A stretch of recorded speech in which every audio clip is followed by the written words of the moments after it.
Svi mi svakodnevno koristimo slušalice. Dok se šetamo gradom, vozimo autobusom ili kad god poželimo da slušamo muziku, one su sastavni deo naših života. U posljednjih par godina Bluetooth slušalice dobile su na popularnosti. Sa njima više nema zamornog raspetljavanja kablova, ali tu su i druge pogodnosti. Nedavno smo na test dobili LG Tone Free bežične slušalice.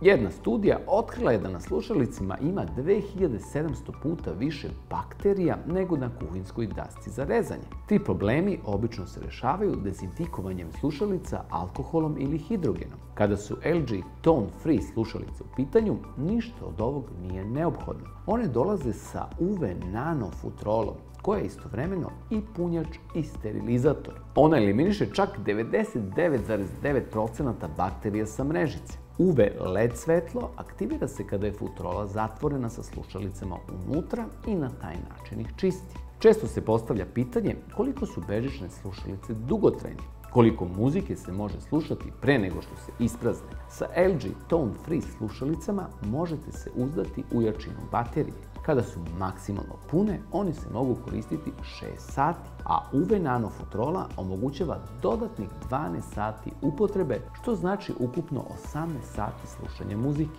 Uz opciju brzog punjenja, za samo 5 minuta u kutiji dobijete čitav sat slušanja omiljenih pesama. One dolaze sa IPX4 sertifikatom, što znači da je otpornost na vodu zagarantovana. Njih ne mogu oštetiti kiša i znoj, a bezbedne su i u drugim situacijama. Na primjer, dođete kući, odložite ih na sto na kom stoji čaša vode, a svima se dešava da oborimo tu istu čašu, nakon čega voda pokrije sve što se nalazi na površini. Čak i u ovoj situaciji LG Tone Free slušalice ostaće sigurne i funkcionalne.